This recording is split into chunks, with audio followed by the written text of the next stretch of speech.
Ashamaar kafuunee kam jirtu kabajamtoota daawwattoota Gullallee Miidiyaa Neetwoorkii oduu keenya kan guyyaa irraa qabannee jirra. Oduu dubbisuun kan isin faana turu ana Bunnaa Waabekooti. Turaan dursaa hangafoota oduu.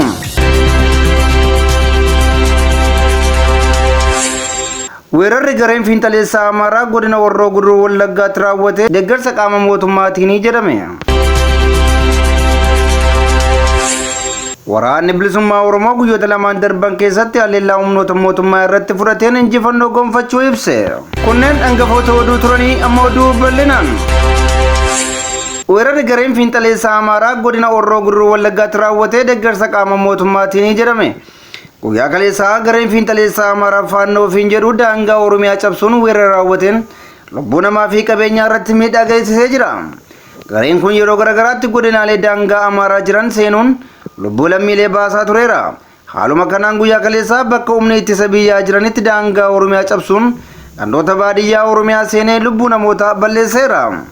Gareen kun haleellaa raawwachuuf akka jiru torban tokko dura hawaasni naannichaa qaamota mootummaaf ibsanis qaamonni kun namoota odeeffannoo kana laatan ari'achuun yasantu dubbii barbaada malee faannoo wanti jedhu asiin jiru jechuun uummata sodaachisaa turaniiru.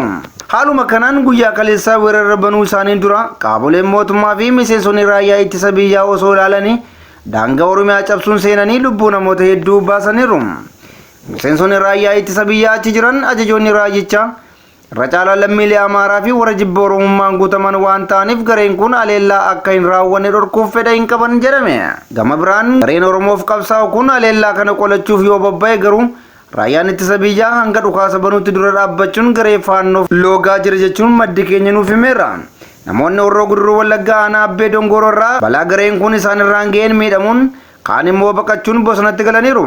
Daa'immanii fi dubartoonni dadhaboon haala suukanneessaa ta'anii miidhamanii bosonatti galanii jiru. Torban tokko dura hoggaa gareen faannoo Amaaraa jedhamu kun haleellaa banuuf qophiirra ture. Yeroo uummata sababeeffannee dhimmichi sagalee akka argatuuf gabaasuun keenya ni yaadatama. Mootummaa Itoophiyaa waliin hidhata cimaa kan qabu gareen faannoo godinaalee Shawaa Kaabaa, Fantaallee fi Darraa, godina Wallaggaa Bahaa, aanota akka Amuruu, Jaargamaa, Giddaa Ayyaanaa, godina Horroo Guduruu Wallaggaattis Abbee Dongoroo dabalatee bakkoota hedduutti haleellaa baneera. Kanaanis lubbuu namoota nagaa dhibbootaan lakkaa'aman qabeenya uummataa miliyoonaan barbadeesseera. Eenyummaa faannoo Amaaraa ibsuuf mana maree bakka bu'oota uummataatiif ibsa kan kennan muummichi ministeeraa Itoophiyaa Abiyyi Ahimad faannoon Itoophiyaadhaaf lolaa kanaan duras loleera. Baris gootummaan lolaa gaafa barbaanne Oromiyaatti Somaaleettis bobbaasuu ni dandeenya jedhanii turani. Walitti dhufeenya garee faannoo fi mootummaa Itoophiyaa dhokataa osoo hin taane gocha ifaaf ifatti jedhamuunis amanama. Waraanni bilisummaa Oromoo guyyoota lamaan darban keessatti haleellaa humnoota mootummaa irratti fudhateen injifannoo gonfachuu ibse. Guyyoota lamaan darban kana keessatti godina Kibba Lixa Shawaa Lixaa, godina Gujii fi Ona Sodomborootti haleellaa diina irratti raawwateen injifannoo argateera. Waraanni bilisummaa Oromoo loote galtoota diinaa waraanicha sakatta'uuf gandoota baadiyyaa Oromiyaa keessa socho'aa turte irratti haleellaa baneen injifannoo gonfateera. Injifannoo waraanni bilisummaa Oromoo Kibba Lixa Shawaatti argate immoo injifannoo isa olaanaadhas jedhameera. Waraanni bilisummaa Oromoo Oromiyaa keessatti garee mootummaa beekumsa malee EPP waliin wal lola daangaa Oromiyaa cabsuun ilmaan Oromoo balleessuu kan barbaadu faannoo waliinis wal falmiirra jira. Guyyoota lama duraa hoggaa darraan garee faannoon haleelamtu waraanni bilisummaa Oromoo dirmachuun uummata irraa qolachuuf yaalus gareen kooluu galtuu PP haleellaa diroonii irratti raawwachuun isee ni yaadatama.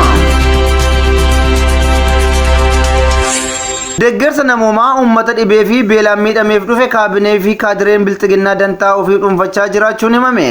Akka odeessi ba'aa jiru odeessutti lixa Oromiyaa godinasa dhibeen busaa fi dhibeen biroo itti heddumatan keessatti gargaarsa namoomaa dhaabbileen gargaarsaa arjooman caasaan mootummaa dantaa dhuunfaa ofii oolfataa akka jiran maddeen keenya ibsaniiru. Osoo uummanni keenya lixa Oromiyaa onoota godina Wallagga Lixaa fi Qellem Wallaggaa keessatti argaman namni nyaataa fi wallaansa dhabuu hanga namni 2,000 olii du'aa fi jireenya gidduu osoo jiranii deeggarsi namoomaa kun kaabinee fi kaadiree PP'n dantaa dhuunfaaf oolfamaa jiras jechuu maddi keenya nuuf himeera.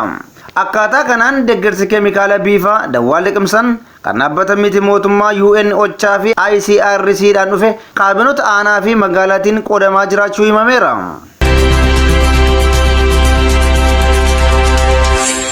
Godina Horroo Guduruu Wallaggaa aanaa Abbee Dongoroo irratti haleellaa humnoota Amaaraatiin raawwatameen lubbuun namoota 6 darbuu gabaasa ture nu qaqqabe ni ifoomsa. Aanichatti namoonni hedduun haleellaa faannootiin erga miidhamanii booda lammiilee hedduun qaama miidhamaa ta'uu isaanii odeeffanneerra. haaluma kanaan namoonni humnoota kanaan aanichatti ajjeefaman tokkoffaa Araarsoo Qannoo nama umurii 50 waggaa ta'u, lammaffaa fi sadaffaan obboloota lamaan Jirree Baqqalaa fi Ayyaanaa Baqqalaa, afuraffaa Barsiisaa Nagarii Dhugamaa magaalaa Tulluu Waayyuurraa, shanaffaa Geetuu Faqqadaa magaalaa Tulluu Waayyuurraa, jahaffaa Araarsoo Baqqalaa barataa yuunivarsiitii ta'uu isaanii maddi keenya nuuf himeera. Uummanni aanichaa goolama hamaa keessa kan jiru waggaa ta'uun qaamni mootummaa gama isaatiin uummata baraaruuf tattaaffii inni gochaa jiru tokkollee hin jirus jedhameera. Hayyan kabajamtoota daawwattoota Gullallee Miidiyaa Neetwoorkii oduun keenya kan guyyaa irraatiif qabanne kan hangasii ture oduu dubbisuun kan isin faana ture ana buunnoo waabekooti. Isinis qophiileen keenya guyyuu akka isin bira ga'aniif karaa toora YouTube Gullallee Miidiyaa Neetwoorkii sabiskaabii godhaa nu hordofaa isiniin jenna. Waan nu daawwattaniif galatoomaa.